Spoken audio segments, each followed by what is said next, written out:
వాసు గారు, మరొక కీలకమైన అంశం ఫిరాయింపు ఎమ్మెల్యేలకు సంబంధించిన వ్యవహారం. ఏ రకంగా ప్రజా తీర్పును పూర్తిగా వంచి ఏ రకంగా బీఆర్ఎస్ పార్టీపై గెలిచి కాంగ్రెస్ తీర్థం కొంతమంది పుచ్చుకున్నారో, ఏ రకంగా ఎన్నికల్లో తీర్పు రాగానే అధికార మార్పిడి జరగగానే ఏ రకంగా జంపు జలానీలు వ్యవహరించారనే అంశం తెలంగాణ సమాజం అంతా కూడా చూసింది. ఇప్పుడు బీఆర్ఎస్లోనే ఉన్నామని చెప్పేసి ఫిరాయింపు ఎమ్మెల్యేలు బుకాయిస్తున్నారనే అంశం కూడా ఇప్పుడు మనకు పత్రికలు ఈరోజు ప్రధానంగా కనిపిస్తుంది. వేటుపై వెరపు, ఓటమి జడుపు, అనర్హత నీడలు వెంటాడుతున్న నేపథ్యంలోనే అంతులేని భయాలు వారిని వెంటాడుతున్నాయనే అంశం మనం చూస్తా ఉన్నాం. ఎట్లా చూడాల్సిన అవసరం ఉంది? బీఆర్ఎస్లోనే ఉన్నామని చెప్పేసి ఇప్పుడు ఫిరాయింపు ఎమ్మెల్యేలు మాట్లాడడం, స్పీకర్ నోటీస్కు స్పందించడాన్ని ఎట్లా చూడాల్సిన అవసరం ఉంది? ఇవాళ కాంగ్రెస్ పార్టీలోకి వెళ్ళిన బీఆర్ఎస్ గుర్తుపై గెలిచిన ఎమ్మెల్యేలు నిస్సిగ్గుగా స్పీకర్ ఇచ్చిన నోటీసులకు సమాధానం చెప్తూ మేము ఇంకా బీఆర్ఎస్లోనే ఉన్నామని చెప్పడం ఏదైతే ఉందో నిజంగా సిగ్గుచేటు. ఎందుకంటే మీరు చాలా సందర్భాల్లో పత్రికల్లో, వీడియోల్లో మనం చూసినాం కదా. మీరు ఆనాడు కాంగ్రెస్లోకి వెళ్ళిన నాయకులు అని చెప్పి చాలా సందర్భాల్లో అన్ని పత్రికల్లో వచ్చినాయి కదా, కండువలు కప్పారు కదా.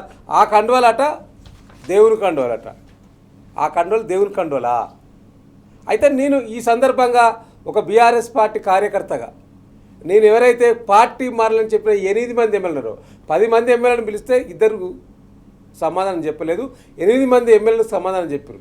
వీళ్ళకి మాత్రం దాదాపు 10 నెలల సమయం తీసుకున్న స్పీకర్ గారు వీరు ఇచ్చిన సమాధానానికట 3 రోజులలో బీఆర్ఎస్ పార్టీ ఆన్సర్ చేయన్నట. స్పీకర్ గారు ఎంత నిష్పక్షం, అంటే ఎంత తేడా చూపిస్తాడో చూడండి ఒకసారి.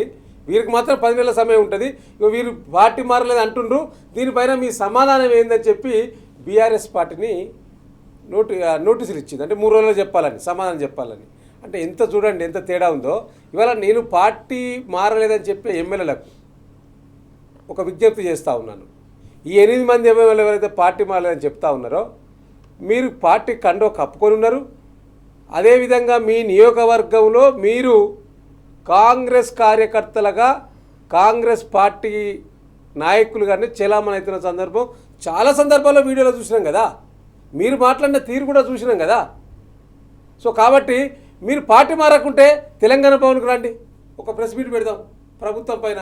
ప్రభుత్వం ఈ ప్రజలకు వ్యతిరేక అనేక కార్యక్రమాలపైన ఇచ్చిన హామీలపైన, అదేవిధంగా ప్రజలకు ఇబ్బందులు పెడుతున్న మీద, ఒక పక్క యూరియా దొరుకుతలేదు రాష్ట్రంలో, అల్లకల్లోలం అవుతా ఉన్నది, యూరియా సంక్షోభం నెలకొన్నది ఈ రాష్ట్రంలో.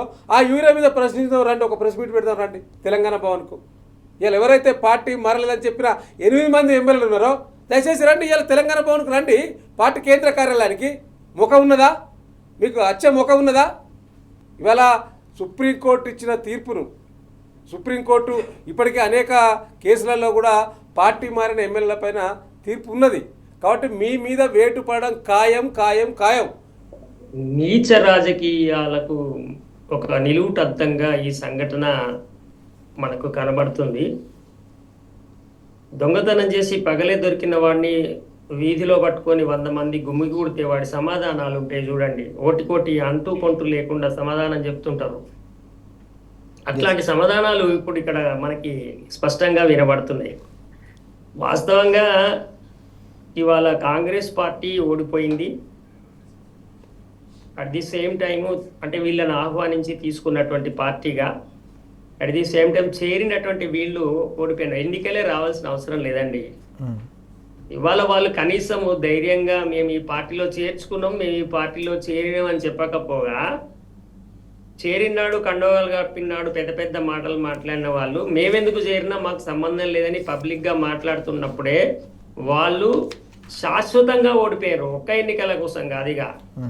మారిన పరిణామ క్రమంలో చట్టాల్లో సుప్రీంకోర్టు తీర్పులు కొత్తగా వచ్చినటువంటి నేపథ్యంలో ఇవన్నిటిని చూసుకోకుండా తొందరపడి అందరు చేసిన రాజకీయాలు ఏం చేస్తే నడవయ్యా అనుకొని పోతే ఇప్పుడు వాళ్ళకు ఈ బురదలో కాల్పడ్డది. ఇది పీక్కోలేక ఉంచుకోలేక వాళ్ళ అవస్థలు చాలా నానా రకాల అవస్థలు. వాళ్ళని మైక్ ముందట పెట్టంగానే లేకపోతే ఏదైనా మీటింగ్లకు పోగానే ఆ ఎమ్మెల్యేలు ఫ్రస్ట్రేట్ అయ్యి ఎంత దారుణమైన భాష మాట్లాడుతున్నారో మీరు చూస్తున్నారు కదా. ఓకే. సో ఈ రకంగా అనైతిక రాజకీయాలను చాలా తీవ్రంగా ప్రోత్సహిస్తున్న వాళ్ళది కూడా చాలా తప్పు. అట్లాంటి ఏ రాజకీయ పార్టీ కూడా అది చేయకూడదు. రెండోది అనైతిక రాజకీయాలకు పాల్పడుతున్నటువంటి నేతలు కూడా రాజకీయాల నుంచి వైదొలిగి వాళ్ళు వ్యాపారాలు కాంట్రాక్టులు చేసుకోవాలి, ప్రజలు ఇచ్చిన అభిప్రాయాలను అమ్ముకొని పైగా సొమ్ము చేసుకునేటువంటి ఒక దుర్మార్గం సమాజంలో జరగడం చాలా దురదృష్టకరం. ఎట్టి పరిస్థితులలో స్పీకర్ గారు ఈ విధానాన్ని కొనసాగించడం కూడా చాలా తప్పు. గతంలో శ్యామ్ కుమార్ అనే స్పీకర్, నేను ఇది కూడా చూపిస్తాను, సుప్రీంకోర్టు జోక్యంతో Manipur assembly speaker MLA Shyam కుమార్పై అనవరత వేటు వేసిండ్రు అక్కడ సుప్రీంకోర్టు జోక్యంతో. సో ఇవాళ తెలంగాణ రాష్ట్ర శాసనసభ సంబంధించిన స్పీకర్ గడ్డం ప్రసాద్ గారికి కూడా మేము విజ్ఞప్తి చేస్తున్నాం, మీరు కూడా నికార్సుగా నిజాయితీ గల వ్యక్తిగా మేము భావిస్తూ ఉన్నాం. కాబట్టి మీకు ఆ నిర్ణయం తీసుకునే హక్కు ఉన్నది. మీరు ఏదో ముఖ్యమంత్రి గారు చెప్తేనో ఇంకెవరో చెప్తేనో ఆ ప్రలోభాలకు మీరు కూడా లొంగకుండా డెఫినెట్లీగా మీరు ఒక ఆదర్శంగా దేశంలోనే ఆదర్శవంత స్పీకర్గా నిలవాలంటే డెఫినెట్లీగా ఇంకా సమయాన్ని వృధా చేయకుండా మీరు ప్రజలకు అన్ని ఇచ్చిన హామీలన్నీ కూడా నెరవేర్చాలని భావించినట్లయితే ఎస్ బై ఎలక్షన్ ఉప ఎన్నికలకు వెళ్దండి, తేల్చుకుందాం. అక్కడనే మీరా బీఆర్ఎస్ పార్టీ కాంగ్రెస్ పార్టీ ఇంకే పార్టీ అనేది తేలిపోతుంది కదా, దాంతో తేలిపోతుంది కదా. అప్పుడు మీరు ప్రశ్నించండి, మీకు ఏమి లేదు ప్రజల్లో అని చెప్పి మమ్మల్ని ప్రశ్నించండి. మీకు దమ్ముంటే ధైర్యం ఉంటే కాంగ్రెస్ పార్టీకి నిజాయితీ ఉంటే డెఫినెట్లీగా ఈ యొక్క ఎమ్మెల్యే తోటి రాజీనామా చేయించాలి, ఉప ఎన్నికలకు వెళ్ళాలని నేను కాంగ్రెస్ పార్టీకి నేను డిమాండ్ చేస్తా ఉన్నాను. ఎస్, మనం చూస్తున్నాం ఉప ఎన్నికలకు సిద్ధం కావాలి దమ్ముంటే అని చెప్పేసి వాసు గారు చాలా స్పష్టంగా సవాల్ విసురుతున్న సందర్భం మనం చూస్తున్నాం. మరోవైపు ప్రజా తీర్పును వంచి ఈ రకంగా పార్టీ ఫిరాయింపులకు పాల్పడడం అనేది అత్యంత దారుణమైన అంశం అని చెప్పేసి విజయానంద్ కూడా చాలా తీవ్ర స్థాయిలో మండిపడుతున్న సందర్భం కూడా మనకు కనిపిస్తూ ఉంది. అన్నిటికంటే ముఖ్యంగా ప్రజాస్వామ్యంలో అత్యంత దారుణంగా వ్యవహరిస్తున్న ప్రతి ఒక్కరు కూడా ఇలాంటి పరిణామాలను ఎట్టి పరిస్థితుల్లో కూడా సహించే ప్రసక్తి లేదనే స్పష్టంగా ప్రతి ఒక్కరు కూడా చెప్తున్న సందర్భంగా కనిపిస్తోంది. ప్రజా వ్యతిరేకత రోజు రోజుకు తీవ్రమవుతున్న నేపథ్యంలోనే వీరి గలం మారుతున్నట్టుగా తెలుస్తోంది. తెలంగాణ సమాజం కూడా ఈ పరిణామాలను నిశ్చితంగా గమనిస్తోంది.